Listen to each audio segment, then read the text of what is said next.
Olá! Hoje vamos falar de um tema sério, mas que é absolutamente essencial que se fale. Vamos tentar perceber o que está por trás de uma data que todos devíamos conhecer, 27 de janeiro. 27 de janeiro. Pode parecer só mais um dia no calendário, não é verdade? Pois, mas não é mesmo.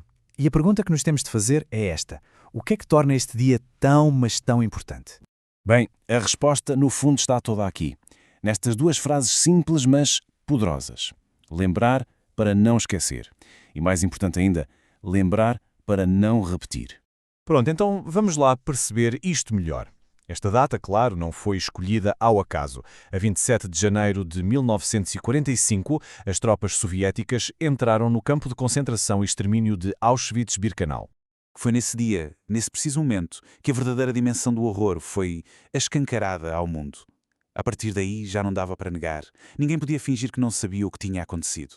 A verdade, por mais terrível que fosse, estava ali à vista de todos.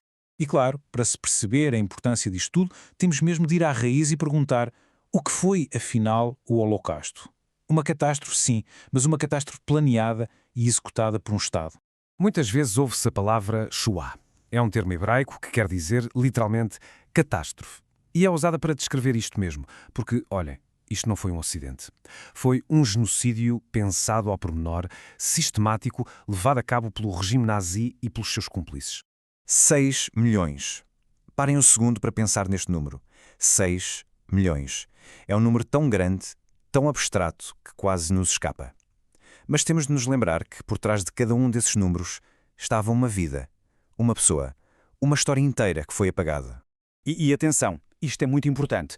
O Holocausto não visou apenas o povo judeu. Milhões de outras pessoas também foram perseguidas e assassinadas. Ciganos, pessoas com deficiência, opositores políticos, prisioneiros de guerra, testemunhas de Jeová, uma lista terrível de grupos que o regime considerava indesejáveis.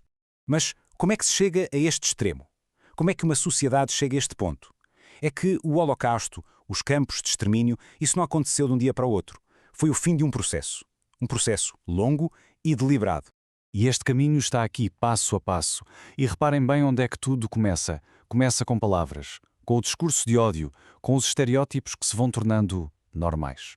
Depois passa-se à discriminação, a tirar direitos às pessoas, a excluí-las. O passo seguinte é a desumanização, tratar essas pessoas como se não fossem humanas. E só depois, no fim de tudo isto, vem um genocídio. É uma escada terrível e o que a história nos ensina é que o silêncio, a indiferença de quem vê, é o que permite subir cada degrau. E é exatamente por causa disto, por causa deste processo, que a promessa de nunca mais se tornou fundamental. Não é só olhar para trás, para o que aconteceu. É pegar nessa memória e usá-la para agir hoje. Aqui vemos como é que essa promessa se tornou oficial. Foram precisos 60 anos, pensem bem, 60 anos depois da libertação, em 2005, é que as Nações Unidas criaram este Dia Internacional. E porquê? Para sublinhar a urgência da educação, para que a memória não se perca. E porquê é que é tão urgente? Bem, porque os mecanismos de ódio não desapareceram. Olhem para esta comparação. Na altura eram os estereótipos, a propaganda. Hoje temos os discursos de ódio a explodir nas redes sociais, as teorias da conspiração a espalharem-se como um vírus. E pior, a negação do Holocausto ou a sua banalização. São ameaças muito reais. E tudo isto nos leva a um ponto. Talvez o ponto mais importante de todos. A nossa responsabilidade.